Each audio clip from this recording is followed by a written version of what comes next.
Hi guys, welcome back to the channel. Today, the Husqvarna went down on me. The 257 we got running. I believe that the diaphragm and the carburetor went. So let's go ahead. This video is going to be about cleaning and kind of terminology of a small two-stroke carburetor. We're going to put a carb kit in this today, so that's what this video is about. But anyways, it's a Husqvarna 257. We got running in the last video. I'll attach a video of the first startup. But what happened was this was stored completely dry. And I think what happened was as soon as the I use ethanol-free fuel, but as soon as the fuel hit the diaphragm inside here, these carbs have diaphragms in them, I think it disintegrated, or I think the diaphragm was actually gone. So it ran for a bit, and then once it sat with fuel in the carburetor, the diaphragm quit on me. So anyways, terminology of a carburetor, parts. First of all, you have your high and your low. If you watched me in the last video, I used a screwdriver in through the side of the case here, and you can adjust your high and your low. I'll do that at the end of this video. This is just your idle adjustment. But anyways, two-stroke carburetors, they have two sides. They have a top and a bottom. Let me orientate this right.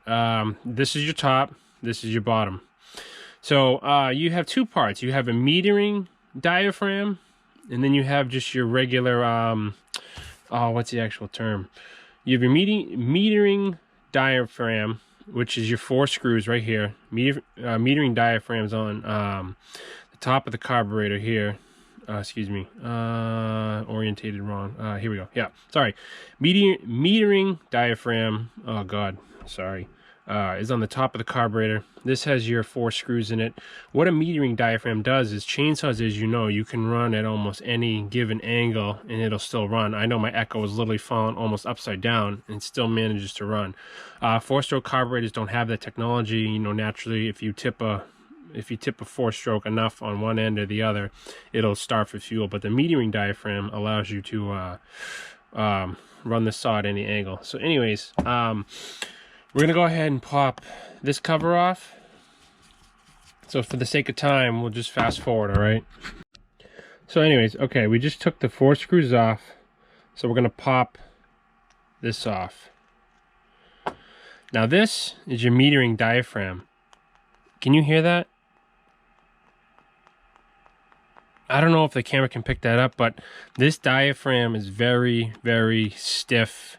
Not stiff as a board, I've seen worse, but this is stiff enough where you can almost hear it crinkling.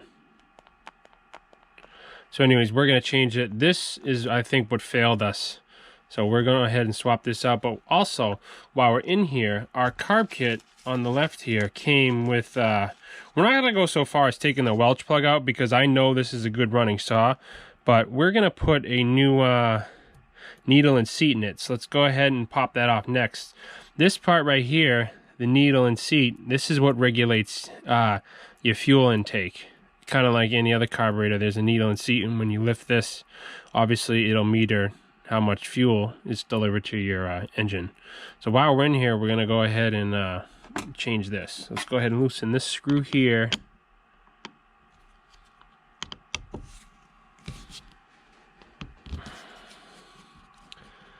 And then be very careful. All types of springs and such. But anyways, we're going to take that out. This is actually our needle and seat. And then we have our spring here. And then obviously we'll reuse our screw. Anyways, this is a good point to run some cleaner through there. I know this was a good running saw, but if you having a chainsaw that's gummed up, you're going to have to clean each and every one of these ports. There's a port here and a port here. So you make sure you want to blow cleaner through there. You should see, I don't know, it's tough to do on camera, but I almost need like a third hand. You should be able to blow cleaner through any orifice and see fuel come out in the body of the carburetor here. So anyways, let's clean this up and then we'll get back to, let's open the kit and then we'll come right back. Alright, so we got that all cleaned up. Just blew some cleaner through it. For the sake of time, I just started it over. But anyways, we're going to take our new needle and seat out. This is everything we need here. Put this little circlip back. Okay, so all we're gonna do is just reverse the order in which we took the stuff out.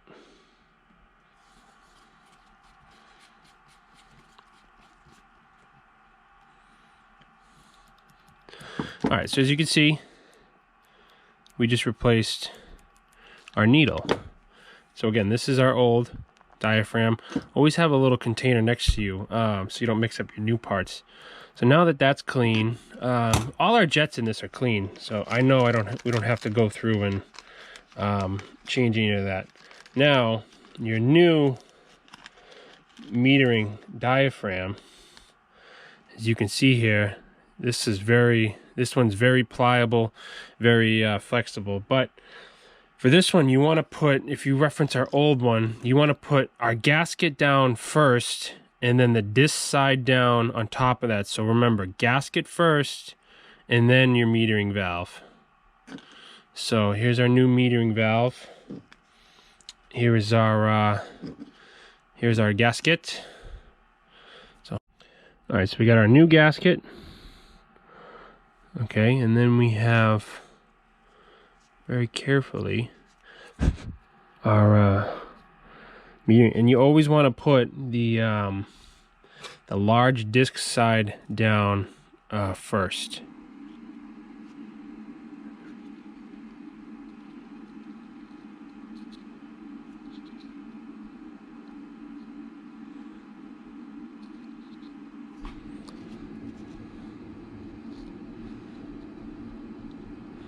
Okay,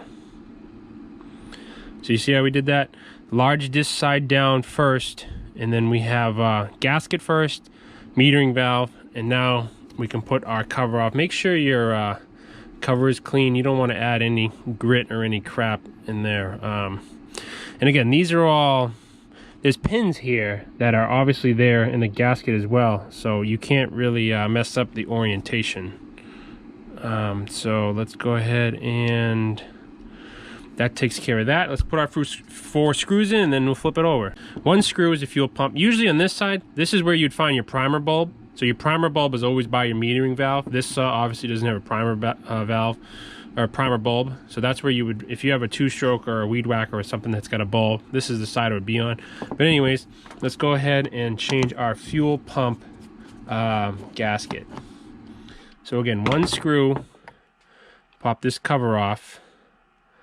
As you can see here, you have your gas, you have two things here. You have your, we're not using this so we can obviously separate these. You have your diaphragm first and then your gasket. That's the order of how that works. But if you look at the carburetor here, these two little flappies, this is where fuel comes out of. So if I put this back on just for video sake, your fuel comes out under these little flaps here. So that's why you want to blow, again, blow cleaner, clean out all these orifices. This screen in here, hopefully you can see that. If your fuel filter comes off or you're not running a fuel filter, you should, because this screen can block up. So when you're in here, you want to just make sure that that screen's clean. It looks pretty good. There's nothing in there. Our new carb kit comes with one, but we're not gonna change it. That one looks fine to me. So let's go ahead and put our new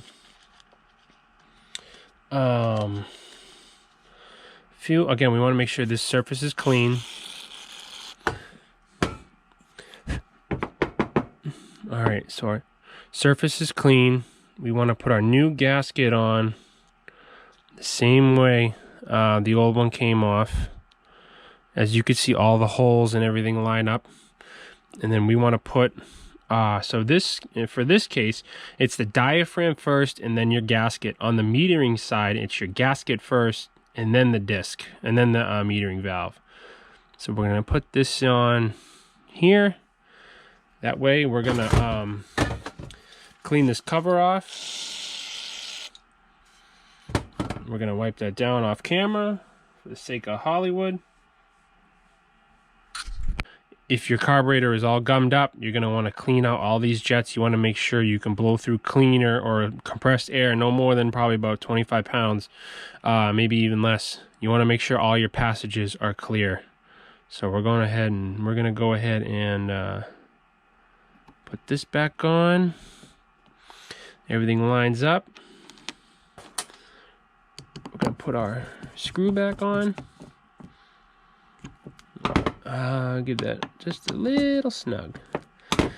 Alright, so all that's left in the kit is that screen. Like I said, we don't have to change it. It's not dirty. And then you have just plugs for your Welch plugs, stuff more internal. But if you can blow cleaner through your carburetor, you shouldn't have to go that in depth. 99% of the time, your metering valve is gone.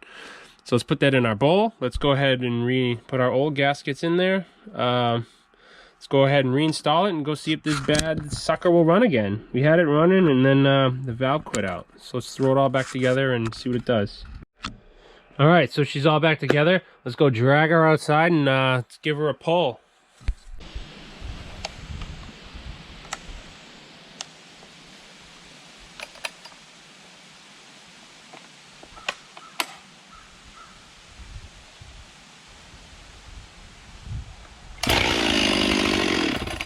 Ooh.